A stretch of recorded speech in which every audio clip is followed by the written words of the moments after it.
For 4 solid months, my life ran on two things: lukewarm coffee and raw adrenaline. Late nights bled into early mornings, weekends vanished into spreadsheets. Friends? I vaguely remembered having those. All of it poured into one massive project for our Chicago consulting firm, an account that could literally make or break my career. Then, finally, it happened. Done. Finished. The client wasn't just happy, they were ecstatic. The presentation? Nailed it. The contract? Signed, sealed, delivered. But the absolute best part, the cherry on top of this sleep-deprived Sunday, arrived via email. I must have read it a dozen times, my heart hammering against my ribs. "Sarah," it began, "you didn't just meet expectations, you obliterated them. Please accept these as a personal thank you. Enjoy the game." Attached? Confirmation for 2 Super Bowl tickets, 40-yard line, front row, a dream I hadn't even dared to whisper. I printed the email, hands trembling. The client had sent them directly to my boss, Mr. Harrison, the senior partner. Standard procedure for client gifts, sure. Any minute now, I thought, he'd stride in, flash that rare smile, and hand over my golden tickets. Don't forget to hit that subscribe button on Life Stories 1 so you don't miss what happens next. That moment I envisioned, the one with Mr. Harrison actually acknowledging my existence with something other than a demand, it never materialized. Days crawled by. 3, to be exact. Then he appeared. No knock, just the door swinging open, and Harrison leaning against the frame, radiating that familiar blend of arrogance and entitlement, somehow amplified today. He surveyed my small office like he was considering buying the building. "Heard you got some good news, Sarah," he said, his voice smooth as oil slick. A flicker of hope ignited. Maybe this was it. "Yeah, the project went really well," I replied, managing a smile. "I really appreciate the client's gesture." He nodded, a ghost of amusement playing on his lips. "You certainly put in the hours," he conceded. "Which is why I need to talk to you about those tickets." Something in his tone, a deliberate casualness, sent an icy tendril down my spine. "Right," I said, my voice carefully neutral. Harrison sighed, putting on a show of reluctant duty, the benevolent leader making tough choices. "Here's the situation, Sarah. Clients." He paused, as if explaining a complex theory to a child. "They don't always grasp the nuances of corporate structure, how we operate internally. When they sent you those tickets, well, that was really more of a gesture towards the firm, not specifically you." My stomach plummeted. This couldn't be happening. "No," I said, keeping my voice steady, level. The email was very clear. It explicitly said they were a personal thank you. To me. For my work. He waved a dismissive hand, swatting away the facts like annoying flies. "Details, details! Look, I get it. But this business," he leaned in conspiratorially, "it's built on relationships, strategic alliances. Sometimes we have to make decisions for the greater good." He paused for dramatic effect.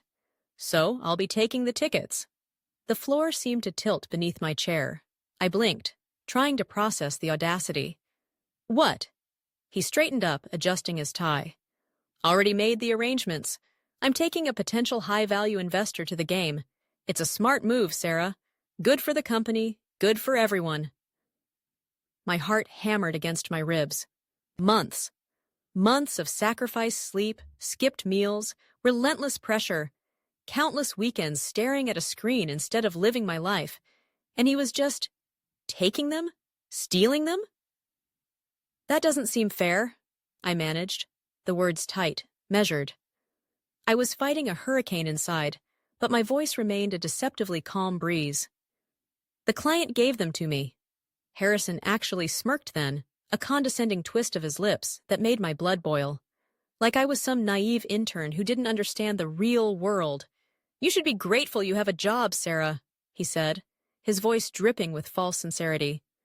"That's the real reward here, isn't it?" I swallowed hard. My knuckles were white, gripping the armrests.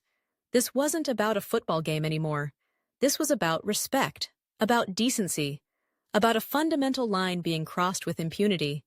He patted my desk, a patronizing gesture meant to soothe a disgruntled underling. "I'm sure you understand. And hey," he added brightly, "don't worry. There will be plenty of other opportunities for you down the line." I forced myself to take a breath. Then another. Stay calm. Stay controlled. Then I did something that startled even myself. I smiled. Not a genuine smile. Oh no. This smile had sharp edges, hidden just beneath the surface. "Well," I said, my voice perfectly even, almost cheerful. "Enjoy the game, Mr. Harrison." He beamed, utterly satisfied, convinced he'd handled the situation deftly.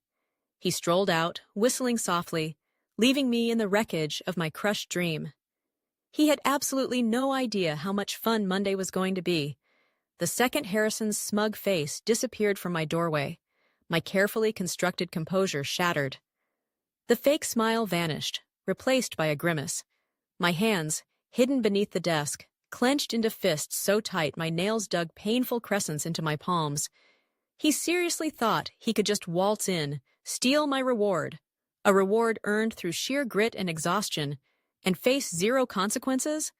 The audacity was breathtaking. I sat there for a full minute, the silence heavy, focusing on slowing my racing pulse, taming the inferno raging inside me. Getting emotional, yelling, confronting him directly, that would achieve nothing. He held all the power, or so he thought. No, if I wanted justice, if I wanted to see him pay for this blatant disrespect, I had to be smarter. I had to be strategic. And incredibly, Harrison, in his infinite arrogance, had just handed me the perfect weapon. I pulled up the original email from the client, the one with the ticket confirmation. My eyes scanned the words again. "A personal thank you." My pulse quickened, not with anger now, but with the thrill of an idea forming, sharp and clear. The key wasn't to attack Harrison head-on. That was a losing battle. The best way to dismantle him was to let his own actions, his own greed, be his downfall. Let him walk right into a trap of his own making. I grabbed my phone, fingers flying across the screen. A quick text to the client, Mark, the VP I'd worked closely with for months. "Hey Mark," I typed, keeping it breezy. "Just wanted to circle back and say thanks again for the incredibly generous thought regarding the Super Bowl tickets. Truly appreciate you thinking of me. Turns out they ended up going to someone else here at the firm, but hope to catch up properly soon." I hit send, my heart pounding a nervous rhythm. Less than 60 seconds later, my phone buzzed violently on the desk. Mark's reply. "Are you kidding me, Sarah? Who took them?" A slow, predatory smile spread across my face. Oh, this was going to be even better than I'd hoped. I played dumb, channeling my inner innocent victim. "Honestly, not sure, Mark. Bit of a blur. All I know is I never actually received them. No worries, though, really. Project success is the main thing." Another immediate buzz. "No worries. Sarah, those were specifically for you. As a thank you for saving that account. Let me handle this. Don't say another word about it to anyone there. Trust me." Bingo. Every nerve ending sang. I leaned back, the cheap office chair creaking under my weight. The battle lines had shifted. This wasn't just me versus Harrison anymore. This was Harrison versus a multi-million-dollar client, and I had absolutely no doubt who would emerge victorious. The rest of the day became an exercise in quiet reconnaissance. Harrison, predictable as ever, couldn't contain his glee. His ego demanded an audience. Around lunchtime, his booming voice echoed from the break room. "Yeah, incredible seats," he bragged to some unseen colleague. 40-yard line, front row. Taking a big fish with me, potential investor. You know how it is. These high-level deals? All about nurturing those relationships. I lingered near the doorway, hidden from view, physically biting my lip to keep from laughing out loud. The sheer, unadulterated stupidity of it all. By Friday afternoon, the office was humming with pre-weekend energy, amplified by Harrison's impending Super Bowl excursion. He was leaving early, catching a flight to the host city, strutting around like he owned the place, basking in the reflected glory of tickets he hadn't earned. He caught my eye as he swaggered down the hallway, briefcase in hand. "Big plans this weekend, Sarah?" he asked, a condescending smirk firmly in place. I kept my expression light, almost playful. "Oh, you know," I replied vaguely. "Just keeping things low-key." He chuckled. "Right. Well, I'm off to make some moves." He paused, leaning in slightly. "Enjoy your weekend." I met his gaze, my smile unwavering. "You too, Mr. Harrison," I said, my voice dripping with false sincerity. "Enjoy the game." And this time, I truly, truly meant it. Because the moment his plane touched down, the carefully laid trap would spring shut.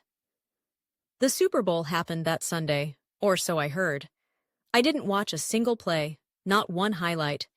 It wasn't that my lifelong love for football had suddenly vanished. It was just eclipsed. Why watch the game on TV when the real main event, the championship showdown I'd been waiting for, was scheduled for Monday morning? Harrison made his grand entrance at precisely 9:07 a.m. Strutting through the main doors, sunglasses still perched on his nose, despite the fluorescent office lighting, clutching a large artisanal coffee like a trophy.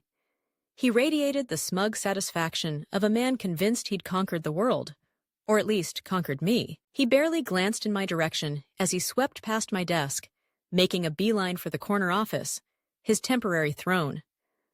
I kept my eyes on my screen, feigning focus, but every nerve was tingling with anticipation. And then, at 9:28 a.m., it arrived. The email notification pinged softly, but it landed like a thunderclap in the quiet tension. Subject: Client Review, Mandatory Attendance. Location: Main Conference Room A. Attendees: Senior Partners, Robert Harrison, Client Representative, Mark Jennings, Andrea Holloway, VP Corporate Partnerships, Sarah Mitchell. My heart gave a distinct leap. Andrea Holloway? I didn't recognize the name, but her title, VP of Corporate Partnerships from the client's side, sent a jolt through me. Mark wasn't coming alone. This was escalating. I clicked accept without hesitation. Showtime. Walking into the glass-walled conference room felt like stepping onto a stage. The air was thick with unspoken questions. Harrison was already seated at the head of the table, legs crossed, attempting an aura of relaxed command. But I saw it. The slight tightness around his eyes, the way his fingers drummed almost imperceptibly on the polished wood. His confidence seemed brittle. Then Mark Jennings, our client contact, walked in. And right behind him was Andrea Holloway. She was sharp, impeccably dressed, with an air of no-nonsense authority that immediately shifted the room's dynamics. Harrison's practiced ease faltered visibly as Mark made the introductions. "Robert, Senior Partners, this is Andrea Holloway, our VP of Corporate Partnerships." Andrea gave Harrison a brief, assessing nod as she took her seat. He scrambled to recover. "Oh, yes, of course. Andrea, a pleasure to finally meet you," he stammered, a bead of sweat appearing on his temple. Mark didn't waste time with pleasantries. He leaned forward, his smile polite but chillingly devoid of warmth. "Before we dive into the quarterly review," he began, his gaze sweeping the table before landing squarely on me. "I just have one quick question. Sarah," his voice was casual, conversational, "did you enjoy the game on Sunday?" Absolute silence descended. Every eye in the room swiveled towards me. I tilted my head, adopting an expression of mild confusion. "The game, Mark?" I paused, as if searching my memory. "You mean the Super Bowl?" I furrowed my brow slightly. "Oh, no, I didn't go." Mark's expression darkened instantly. "That's odd," he said slowly, deliberately, "because I personally arranged for 2 premium seats to be sent over specifically for you, Sarah, as a thank you." He turned his gaze, sharp as a laser, towards Harrison. "Right, Robert?" Harrison froze, utterly, completely froze. A flicker of pure, unadulterated panic flashed across his face before he wrestled it back under control, forcing a strained laugh. "Oh, yeah. Right, the tickets. See? He floundered. There was a bit of a scheduling conflict. A mix-up. Sarah, unfortunately, wasn't able to attend at the last minute, so... Mark cut him off smoothly, relentlessly. So who did attend, Robert? Since Sarah couldn't make it. Harrison shifted uncomfortably in his expensive chair. His eyes darted around the room, seeking an escape hatch that wasn't there. He stammered. I took a client. A potential investor. Important relationship building. The lie hung in the air, heavy and transparent. The lie, so bold and yet so fragile, hovered in the tense conference room air. Before Harrison could even attempt to embellish it, Andrea Holloway spoke, her voice calm but cutting. Robert, just so I'm clear, she began, fixing him with a penetrating gaze. Are you stating that you utilized corporate assets, specifically tickets designated as a personal gift for an employee recognizing their exceptional work, and gave them to an external party without authorization or informing the original recipient? Harrison swallowed, his Adam's apple bobbing nervously. He opened his mouth, but no sound came out. Andrea turned her attention briefly to me. Sarah, did Mr. Harrison inform you of any specific company policy that would necessitate you surrendering these personal gift tickets back to the firm? I met her gaze directly, keeping my voice steady and factual. No, Ms. Holloway. He simply informed me that there had been a misunderstanding and the tickets were now his to use. The room felt like it dropped 10 degrees. Andrea exhaled sharply, a sound that cracked the silence. Robert, she continued, her tone hardening, you must realize that this action potentially constitutes not only a severe breach of internal ethical standards, but also, effectively, corporate theft. Harrison went visibly pale, a sickly gray tinge spreading under his usual tan. The word theft hung there, ugly and undeniable. Mark Jennings, the client, leaned back, shaking his head slowly, a look of profound disappointment on his face. I have to be honest, Robert, he said, his voice low but carrying weight. I find it incredibly difficult to continue a working relationship built on trust with someone who would undermine and deceive their own team member for personal gain. Harrison jolted upright, finally finding his voice, though it cracked with desperation. Wait, Mark, let's just discuss this rationally. But Mark wasn't listening. He addressed Andrea directly. Andrea, I trust your team will handle the appropriate internal response to this situation. Andrea nodded curtly, her expression unreadable. Consider it handled, Mark. She made a note on her tablet. Mark then turned back to Harrison. Just so we're clear, my firm will no longer be conducting business directly with you, Robert. Harrison looked stunned, as if physically struck. What? You can't... Mark continued smoothly, ignoring the outburst. Furthermore, he added, his gaze shifting towards me, given that Sarah has clearly been the driving force behind the success of this account, I'd frankly prefer to deal directly with her moving forward, assuming the firm agrees. Before Harrison could even process that blow, Andrea cleared her throat. Robert, she said, her voice leaving no room for argument, there's also the matter of the expenses related to this trip. Harrison blinked, confused. What? The flight, Andrea elaborated patiently. The hotel accommodations, any meals, transportation, entertainment associated with attending the Super Bowl using these tickets. Were any of these charged to the firm's account? The sheer panic that flared in Harrison's eyes was answer enough. He had. Of course he had. Mark let out a humorless chuckle. So let me get this straight. You used company funds to take someone else to the Super Bowl, using tickets specifically meant for Sarah? Harrison tried to rally, desperation fueling a last-ditch effort. He sat straighter, forcing a semblance of composure. Listen, he pleaded, looking around the table. I understand how this might look, but I was thinking of the firm. I was cultivating a crucial relationship with a potentially valuable investor. Mark leaned forward again, his eyes narrowed. What investor, Robert? Name them. Harrison's mouth opened and closed, resembling a fish gasping for air. He was trapped. Andrea tapped her pen lightly on the table. Robert, answer the question. His mind was clearly scrambling, searching for a lie plausible enough to salvage the situation. But I knew the truth. We all suspected it now. There was no investor.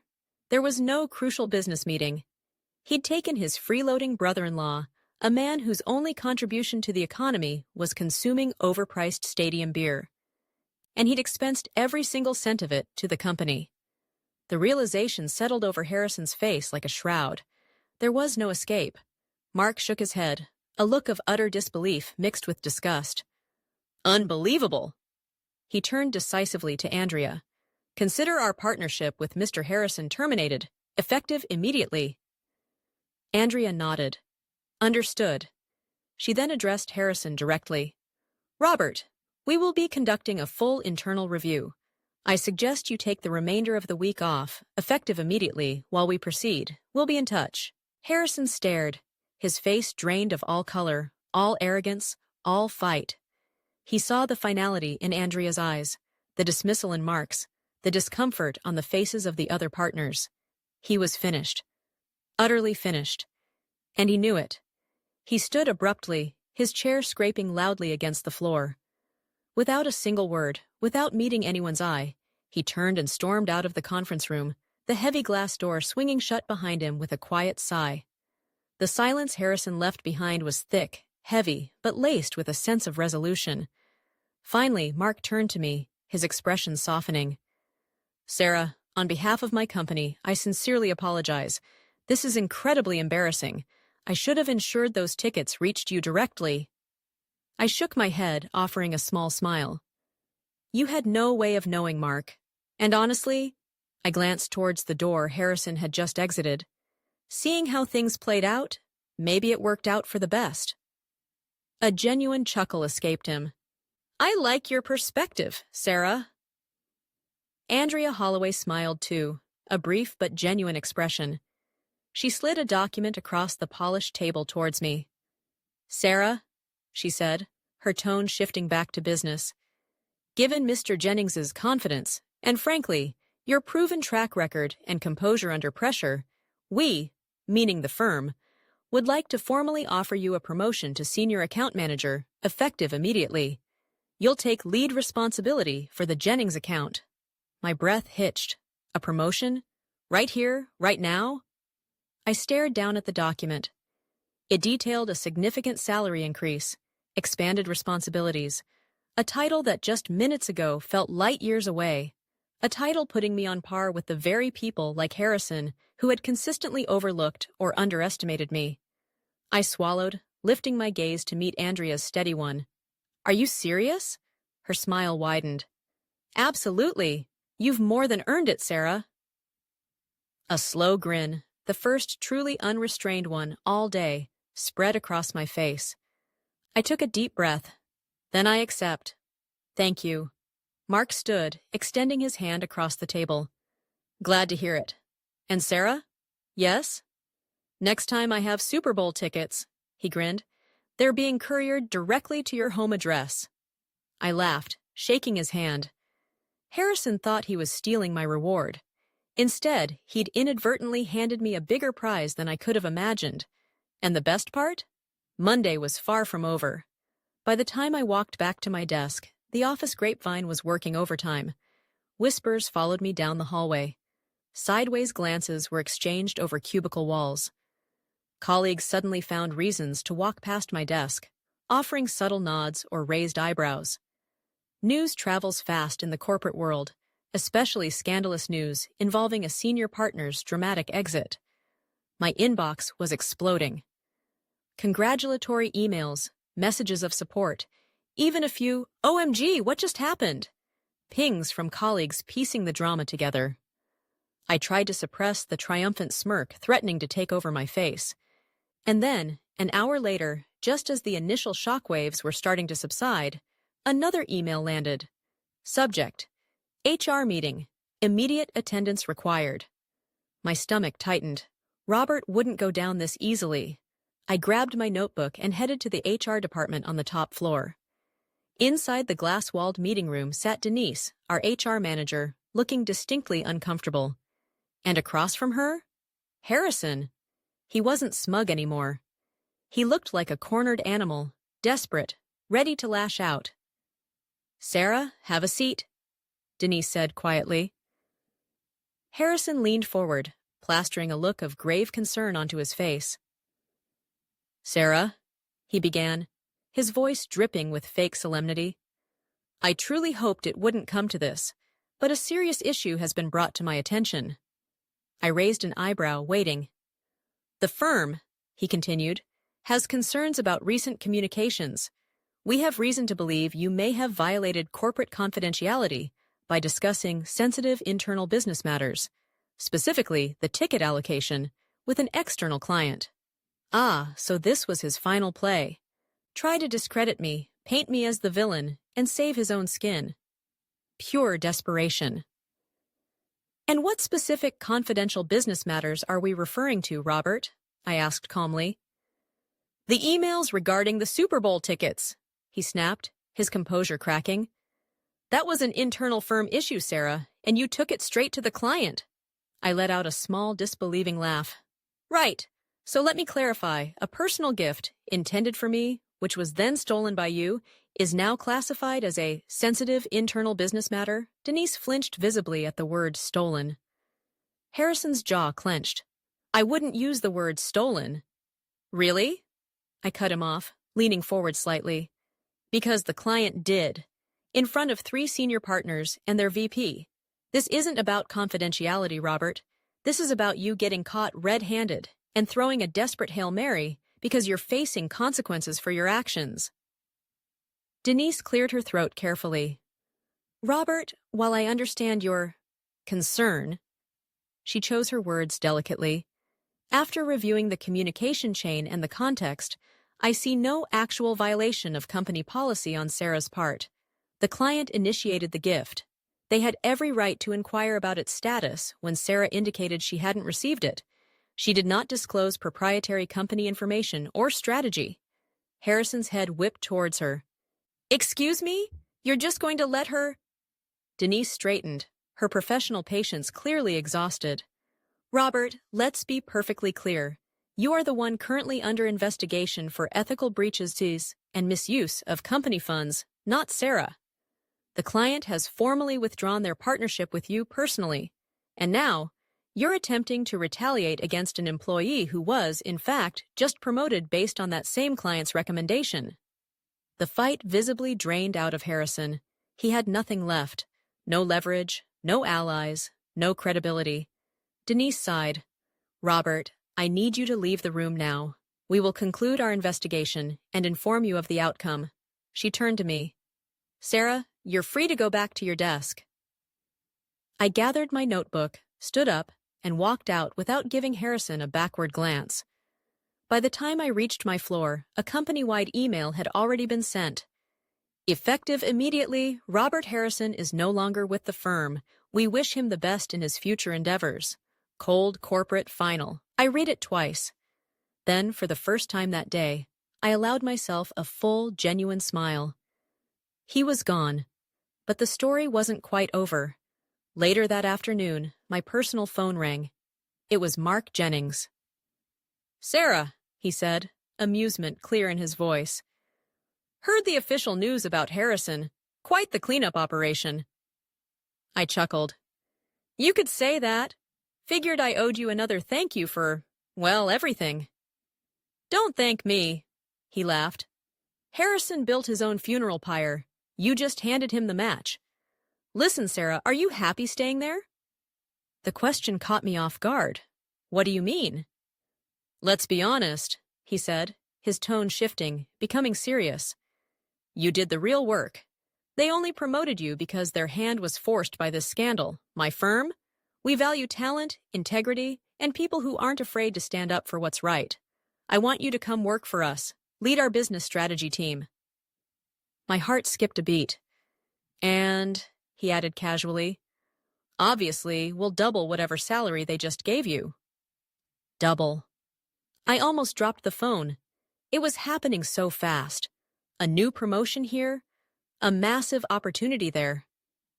Did I owe my current firm anything? Loyalty? After years of being undervalued? After needing a scandal to finally recognize my worth? No. A wide smile spread across my face. "Send me the offer, Mark," I said, my voice firm. "I think I'm ready for a change." The next morning, my resignation letter sat printed on my desk. Walking through the office felt different. Head high, ignoring the whispers, accepting the surprised congratulations from a few colleagues. Denise in HR just shook her head and whistled when she saw the offer letter from Mark's company. "Can't blame you," she muttered. As I boxed up my belongings, a text pinged from an unknown number. "Harrison. Enjoy your little victory. You just got lucky."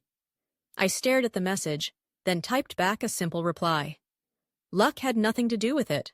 And I walked out into the sunshine, leaving the old firm and Robert Harrison behind for good. Fast forward a year. Corner office, city view, my name on the door. A respected team, a salary beyond my previous dreams, and work I actually loved with people who valued me. An industry alert popped up on my phone. Former executive Robert Harrison files wrongful termination lawsuit. I laughed out loud, still fighting battles he'd already lost. He took what wasn't his and lost everything. I stood my ground, played smart, and gained more than I ever thought possible. And that was the sweetest victory of all. Thank you so much for watching this story on Life Stories, and if you enjoyed Sarah's journey and want to hear more incredible tales of life, challenges, and triumphs, please make sure to hit that like button and subscribe to the channel. Your support means the world to us. See you in the next video.